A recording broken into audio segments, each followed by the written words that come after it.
Hello आप सभी को मेरा नमस्कार। कैसे हैं आप सब। मैं अभी सर आज आया हूं अपने सभी उन टीचर्स के लिए, उन स्कूल्स के लिए जो कहीं ना कहीं बहुत अच्छा करना चाहते हैं, डेडिकेटेड है अपनी टीचिंग को लेकर। लेकिन टीचिंग के सफर में पढ़ाने के दौरान इतनी सारी समस्याएं हमें झेलनी पड़ती हैं एज ए टीचर, जिस वजह से कहीं ना कहीं आज हम टीचर्स का मोरल डाउन हो जाता है। लेकिन चंद वो टीचर्स हैं, वो 1% टीचर कौन है, वो क्या क्वालिटीज होती हैं जो अपनी टीचिंग से बच्चों का दिल जीत लेते हैं, पेरेंट्स का मन जीत लेते हैं और बच्चों को शिखर पर ले जाकर के खड़ा कर देते हैं। वही टीचर अपने स्कूल्स को कहां से कहां पहुंचा देते हैं। अगर आप भी चाहते हैं, अगर आप टीचर हैं, आप चाहते हैं कि मैं भी एक ऐसा टीचर बनूं, लोग मेरे बारे में बात करें। आपने देखा होगा आज बच्चा और बच्चे के माँ बाप हमेशा बच्चे को डॉक्टर, इंजीनियर्स, आईएएस, पीसीएस बनाना चाहते हैं। तो क्या हम ऐसा कर सकते हैं कि आज आज के सोसाइटीज में पेरेंट्स ये सोचे कि नहीं, मेरा बेटा है, मेरी बेटी ऐसा टीचर बनना चाहिए, मेरा बेटा है, मेरी बेटी ऐसा टीचर बनना चाहिए। अगर कहीं ना कहीं हम टीचर्स फ्रेटर्निटी ये काम करने में कामयाब हो पाए, अगर हम बच्चों को इंस्पायर कर पाए, इस देश को अभी भी लाखों टीचर्स की जरूरत है, बहुत अच्छे टीचर्स की जरूरत है, वो हम बन सकते हैं।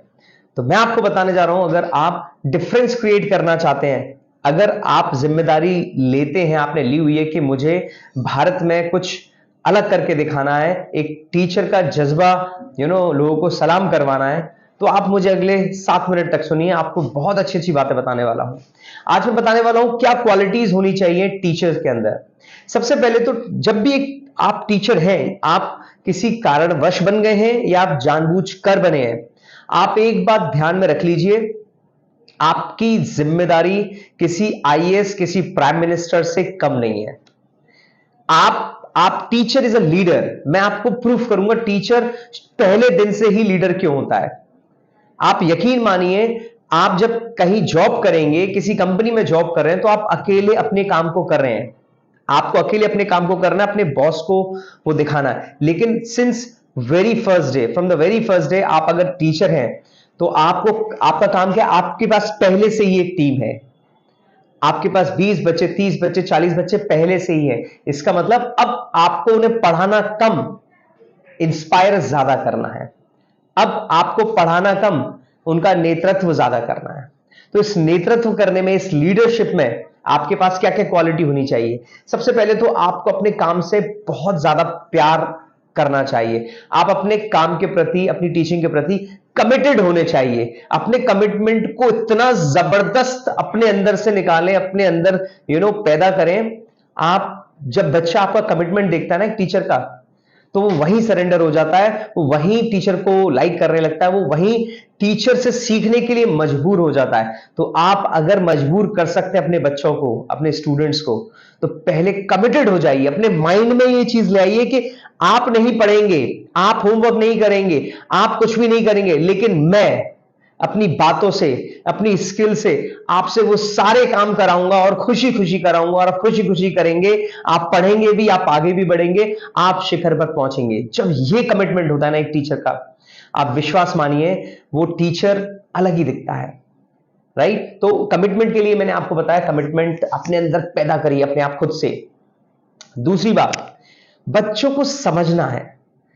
देखिए, काफी सारे बच्चे होते हैं, 25, 30, 40 बच्चे होते हैं, और भी अलग अलग क्लासेस में। आप मेरे ख्याल से आप अगर एक नॉर्मल स्कूल में, तो आप एक 300, 400 बच्चे या 200, 150 बच्चों से डील करते हैं। अलग अलग क्लास में 30, 30, 40, 40 बच्चे होते हैं। तो आपके लिए एक चैलेंजिंग काम है हर बच्चे को समझना, स्टूडेंट को समझना, स्टूडेंट को सुनना।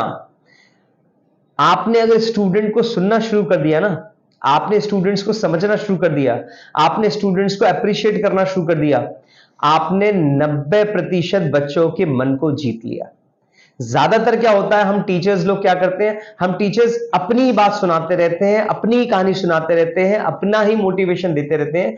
लेकिन जिस दिन हमने बच्चे पर एक पीठ थपथपाई, हमने किसी बच्ची के सर पे हाथ रख के बोला, बेटा शाबाश, आप बहुत अच्छा कर रही हैं, भले ही उसने थोड़ा गलत बोला, आपने बोला कि आपका प्रयास बहुत अच्छा था, आप जो बोल रहे हैं मैं सुन रहा, आप बताइए, आप बिलीव करिए, बच्चे वहीं आपसे इंस्पायर हो जाएंगे। अगेन मैं आपको बता रहा हूं, आज भारत में यही कमी है कि हम टीचर्स बच्चों को सुनते नहीं हैं, बच्चों को समय नहीं देते हैं। हमें समझना पड़ेगा कि हमारे भारत में जो समस्याएं हैं बच्चों के घरों में, वो इतनी बड़ी समस्याएं हैं कि बच्चा जब घर से आकर के क्लास में बैठ रहा है ना, तो उसके माइंड में वही चीजें चल रही हैं कि कल पड़ोस में लड़ाई हुई, मेरे घर में ये कमी है, या मेरे पापा को कल टेंशन थी, या मेरी मम्मी की तबीयत खराब है। तो वो एक्चुअली वो पढ़ नहीं पा रहा है, तो कुछ ना कुछ कारण है।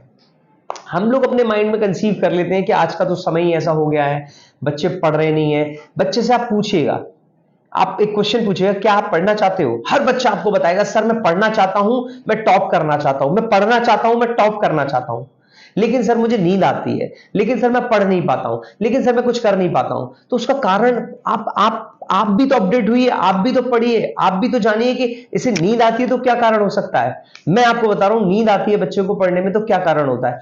बच्चे को पानी पीना हमने नहीं सिखाया, बच्चे की बॉडी डिहाइड्रेट होती है, उसको हाइड्रेट करने के लिए हमें उसे बताना है, बेटा पानी पीते रहिए। दूसरा, बच्चे को हमने कभी ये नहीं सिखाया कि बेटा थोड़ी सी एक्सरसाइज करिए। हम बोलते हैं कि 1 घंटे की करो, नहीं, आप 2 मिनट की डेली एक्सरसाइज करिए। आप थोड़ा सा योगा करिए। योग सिर्फ हम बताते हैं कि एक्सरसाइज नहीं, योगा एक्सरसाइज के लिए नहीं, अपने मन को जगाने के लिए करिए। थोड़ा सांसें लीजिए। आपके ब्रेन में जब ताजी हवा जाएगी तो ऑक्सीजन पहुंचेगी, तो एनर्जी लेवल आपका हाई होगा। हमने उसे कभी खाना अच्छे से खाना नहीं सिखाया। हमने उसे जो स्टडी करनी है उसका मैनेजमेंट नहीं सिखाया। हमने उसे कभी रूटीन बनाना नहीं सिखाया। हम बोलते रहते रूटीन फॉलो करो, रूटीन फॉलो करो, रूटीन फॉलो करो। कहां से कर लेंगे? सिखाएगा कौन?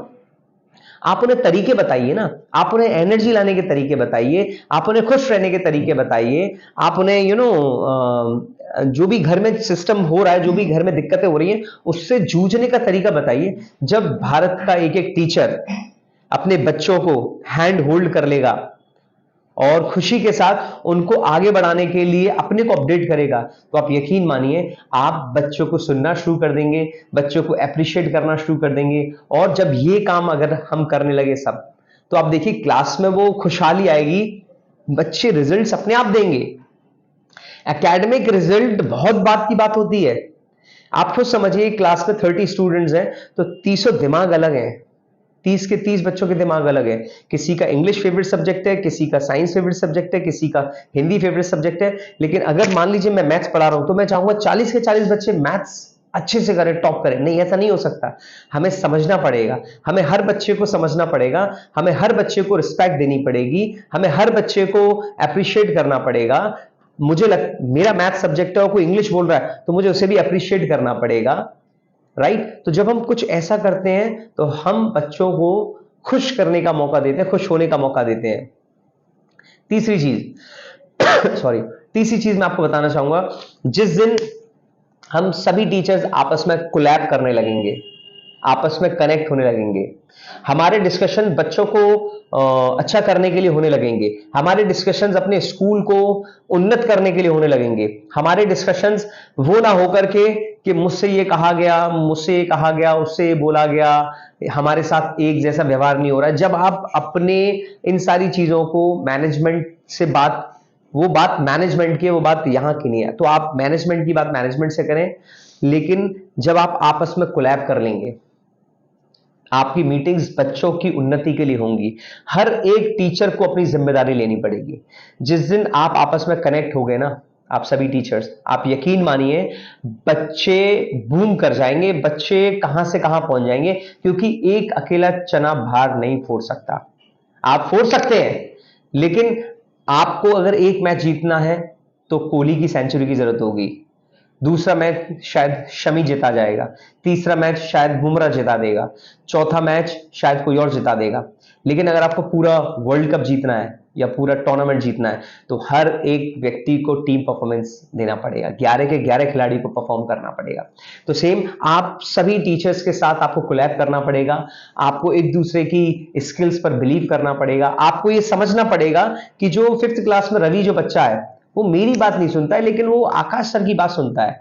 तो मुझे आकाश सर के साथ उसके लिए डिस्कशन करना है, मुझे आकाश सर से उसको मनवाना है। आप यकीन मानिए, जिस दिन आपने इस कम्युनिकेशन स्किल्स का फायदा उठा लिया कि मेरी बात कौन मानेगा, उसकी बात कौन मानेगा, और इस क्लास को रीना मैम की बात, इस क्लास के बच्चे रीना मैम की बात ज्यादा सुनते हैं, तो रीना मैम से कह करके इसमें ये चीज करवाऊं। तो आप जब कम्युनिकेशन स्किल्स को अच्छे से टैकल करने लगेंगे ना, आप यकीन मानिए, आप क्रेडिट आपको लेना छोड़ना पड़ेगा। एक टीचर को क्रेडिट से त्याग करना पड़ता है, क्रेडिट उसका सबसे बड़ा सेक्रीफाइस है।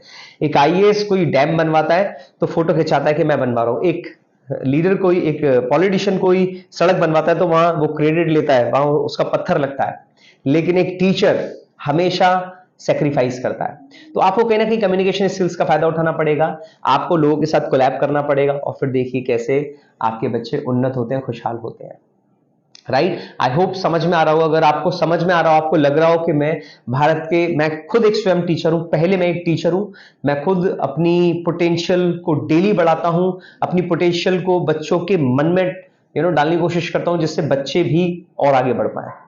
तो आपको अच्छा लग रहा हो तो प्लीज लाइक जरूर करें, सब्सक्राइब चैनल को जरूर कर दीजिएगा अगर आप नए हैं, और प्लीज कमेंट करके जरूर बताइएगा आप क्या फॉलो करते हैं और आप क्या फॉलो करना चाहेंगे इस वीडियो में से। नेक्स्ट पॉइंट मैं आपको बताना चाहूंगा, जब हम स्कूल में एंटर करें या जब हम क्लास में एंटर करें अपनी, तो हमसे खुश नसीब इंसान कोई होना नहीं चाहिए, हमसे बेस्ट स्माइल किसी की होनी नहीं चाहिए, क्योंकि स्माइल जो है ना वो कंटेजियस होती है। अगर आप गुस्से में जाएंगे तो सारे बच्चों के चेहरे उतर जाएंगे, और जैसे ही चेहरे उतरे उनकी ब्रेन की जो कैपेसिटी है ना सीखने की, वो उसके दरवाजे बंद हो जाते हैं। और जब आप स्माइल करके जाते हैं, good morning everybody, good afternoon everybody, good evening everybody, तो बच्चों का लेवल ही अलग होता है, बच्चों का दिमाग अंदर से खुला होता है, वो आपको रिसीव करने के लिए रेडी रहते हैं, वो आपको एक्सेप्ट करते हैं जब आप बोल रहे होते हैं। तो आपकी एंट्री आपके स्कूल में, आपकी क्लास में कैसी होनी चाहिए? कुछ टीचर्स मैंने देखा चिल्लाते हुए अंदर जाते हैं, हे हे हे क्या कर रहे हो, what the hell are you doing, what is going on. तो वहां बच्चा डर जाता है, बच्चा डरा, उसका दिमाग का शटर बंद हुआ, अब आप उसे कितना भी समझा लो वो कुछ नहीं समझने वाला है। तो आप कैसे शुरुआत एक एंगेजमेंट वे में स्माइल के साथ कर सकते हो, अपने टॉपिक की शुरुआत एंगेजमेंट वे में कर सकते हो, आप यकीन मानिए बच्चे आपको रिस्पेक्ट करेंगे, बच्चे आपसे इंस्पायर होंगे, बच्चे आप जैसा बनना चाहेंगे। यार क्या सर है यार, क्या मैम है, क्या स्माइल करती रहती है, स्माइल करते हुए पढ़ाती है, हमेशा अप्रिशिएट करती है, हमेशा सुनते हैं, हमेशा इनके पास हमारी समस्याओं का हल होता है। ये बेस्ट है यार, ये इंस्पायरिंग है, ये अमेजिंग है, ये कुछ अलग ही है, इस पृथ्वी का है ही नहीं है। जब आप ऐसे बन जाते हो ना, आप यकीन मानिए लोग आपको सैल्यूट करते हैं, माँ बाप चाहते हैं मेरा बच्चा ऐसा टीचर बने। राइट, पांचवी सबसे महत्वपूर्ण बात मैं आपको बताना चाहूंगा, बहुत ध्यान से सुनिएगा, मजा आ जाएगा। आप जब बच्चों को पढ़ा रहे हैं, तो हमने देखा होगा हम टीचर्स लोग जब चैप्टर को पढ़ाते हैं तो चैप्टर को पढ़ाना शुरू कर देते हैं। तो मैं क्या करता हूं, ये मैं नहीं करता हूं, ये बीएड में सिखाई जाती है एक स्किल। जब आप किसी चैप्टर को पढ़ाएं, किसी भी चीज को शुरुआत करें, तो बच्चों के मन में उस चैप्टर के प्रति कैसे क्यूरियोसिटी आप पैदा कर सकते हैं, उससे रिलेटेड आप मान लीजिए आप पढ़ा रहे हैं स्वामी विवेकानंद जी का कोई चैप्टर है, या आप मान लीजिए सुकरात का कोई चैप्टर पढ़ा रहे हैं, या कोई साइंस का कोई चैप्टर पढ़ा रहे हैं, आप सन एंड एनर्जी पढ़ा रहे हैं। तो उस चैप्टर के अंदर जो आने वाली चीजें हैं, उससे पहले आप कुछ कहानियां सुना सकते हैं उसी टॉपिक से रिलेटेड, आप कुछ क्वेश्चंस पूछ सकते हैं उस टॉपिक से रिलेटेड, आप कुछ क्वेश्चन घर के लिए होमवर्क में दे सकते हैं, बिल्कुल अपनी नेटिव लैंग्वेज, मातृभाषा में जिसमें आप पढ़ाते हैं। बच्चे को उन्हें रिसर्च करने के लिए दे सकते हैं। तो आपने जब आज चैप्टर अनाउंस करना है मान लीजिए, तो आज आपको चैप्टर शुरू नहीं कर देना, आपने निकाला डाला और रीडिंग शुरू, नो, आज आप पहले उस चैप्टर के बारे में बताइए। मान लीजिए स्वामी विवेकानंद जी है, आपको बताइए ये महान व्यक्ति कौन थे। ये वो थे जिन्होंने भारत का नाम पूरे विश्व में रोशन किया। क्या आपको पता है भारत का नाम विश्व में कोई जानता भी नहीं था, लेकिन स्वामी विवेकानंद जी पहले वो व्यक्ति थे जिन्होंने अमेरिका में जाकर एक स्पीच दी थी और पूरे भारत का डंका बजाया था। तो बच्चों के अंदर वो गूज बम्स आने लगेंगे। तो क्या आप बच्चों के अंदर गूज बम्स ला सकते हैं? किसी भी टॉपिक को शुरू करने से पहले उसकी भूमिका बना सकते हैं। इसी को बोलते हैं स्टूडेंट एंगेजमेंट। बच्चा जब शोर कर रहा है तो आप उसे क्या कहानी सुना करके उसे स्टॉप कर सकते हैं। बच्चों का जब मूड अच्छा है तो आप क्या चुटकुला सुना सकते हो। बच्चे जब मोटिवेट होने की सोच रहे हैं, कुछ आप मोटिवेट कर रहे हो तो आप उन्हें कोई मोटिवेशन शायरी सुना सकते हो। यस, एक टीचर को एक गायकार भी होना चाहिए, एक टीचर को एक पोइट भी होना चाहिए, एक टीचर को एक माँ भी होनी चाहिए, एक टीचर को एक पिता भी होना चाहिए, एक टीचर को एक एक्टर भी होना चाहिए, एक टीचर को एक सब कुछ होना चाहिए। Teacher is jack of all trades. आप नहीं कर सकते लेकिन करना पड़ेगा, क्योंकि हमारे हाथ में आईएएस, पीसीएस और प्राइम मिनिस्टर से भी ज्यादा बड़ी जिम्मेदारी है। आप यकीन मानिए, एक टीचर अपनी जिंदगी में अगर पूरा पढ़ाता है वो, तो कम से कम 10,000 बच्चों को पढ़ाता है। 10,000 बच्चे उसके सानिध्य से निकलते हैं, तो 10,000 बच्चों को नहीं पढ़ाता है, वो 10,000 वंशों को पढ़ा रहा होता है। 10,000 वंशों को। तो जो कोई व्यक्ति बाहर काम कर रहा है तो वो एक व्यक्ति के लिए कर रहा है, लेकिन आप जो एक बच्चे को पढ़ा रहे हैं ना, वो कई वंशों को सुधार रहे हैं। तो सोचिए, हम लोग कोई बहुत छोटा काम नहीं कर रहे हैं। हो सकता है हमारी तनख्वाह बहुत कम हो, हमारी सैलरी बहुत कम हो, हमें इज्जत कम मिलती हो, लेकिन आज वक्त है हम टीचर्स को वो करके दिखाने का जो इस पृथ्वी पे हिंदुस्तान के लोगों के अलावा किसी और ने नहीं किया है। हमें वो करके दिखाना है। और वो कैसे होगा? वो ऐसे होगा जब हम बच्चों को ज्यादा से ज्यादा सुनेंगे, बच्चों को सम्मान देंगे, हर बच्चे को समझकर उसको उसके अकॉर्डिंग उसको आगे बढ़ाएंगे। टीचर्स आपस में कोलैब करेंगे, अच्छे से कम्युनिकेशन स्किल्स का फायदा उठाएंगे। मैनेजमेंट की डिस्कशन मैनेजमेंट से करेंगे, टीचर्स की डिस्कशन टीचर से करेंगे, बच्चों की डिस्कशन बच्चों से करेंगे। खुश होते हुए अपनी क्लास में एंटर होंगे। हर बच्चे को बस ये समझेंगे कि नहीं, इस बच्चे की दिक्कत है, ये पढ़ नहीं पा रहा है या पढ़ नहीं पा रही है, कोई ना कोई दिक्कत है, मुझे समझने की कोशिश करनी है और मैं इस बच्ची की जिम्मेदारी लेता हूं। मैं अपने स्कूल के बच्चों की जिम्मेदारी लेता हूं। फीस नहीं दे रहा है, फीस दे रहा है, या जो भी कुछ हो मैं उसको हटाता हूं, लेकिन मेरी जिम्मेदारी है इस बच्चे को शिखर तक पहुंचाने की। मैं कैसे भी पहुंचाऊंगा। जब ये जज्बा आपके अंदर आ जाता है, जब ये डेडिकेशन हम टीचर्स के अंदर आ जाता है ना, हमें कोई रोक नहीं सकता, हमें कोई हरा नहीं सकता है। हम हर बच्चे को जिताकर ही जीत सकते हैं, क्योंकि हमारी जीत डायरेक्टली नहीं है, हमारी जीत हमारे बच्चों में है। तो वो दिन आएगा जिस दिन हम सब मिलकर के अपने टीचर्स फ्रेटर्निटी को इंस्पायर कर रहे होंगे। हर माँ बाप बोल रहे होंगे, बेटा तुझे अब टीचर बनना है। अगर ये करके हमें दिखाना है तो हमें एकजुट होना पड़ेगा। आई होप आपको समझ में आया होगा। लगातार मेरे चैनल को सुनते रहें। अविनाश वरुण म्योर, मैनेजमेंट गुरु, ह्यूमन पोटेंशियल ट्रेनर। आपके पोटेंशियल को बाहर निकाल दूंगा, आपको जबरदस्त एग्जाम्पलरी लीडर बना दूंगा। ये मेरा आपसे वादा है। लगातार मेरे साथ रहें, मुझे सुनते रहे, मुझे प्यार दें। और फिर से लास्ट बार बोलना चाहूंगा, कमेंट करें क्या समझ में आया, क्या आपको पॉइंट अच्छा लगा या आप क्या फॉलो करते हैं। लाइक करें और शेयर कर दें धड़ाधड़। मेरी दम लगा के हईशा सीरीज चल रही है फोक्स इंडिया चैनल पर, इंग्लिश कॉफी चैनल पर, अविनाश वरुण मयूर चैनल पर, तो जाके जरूर देखें, आपको बहुत कुछ सीखने वाले हैं। Thank you so much, bye bye.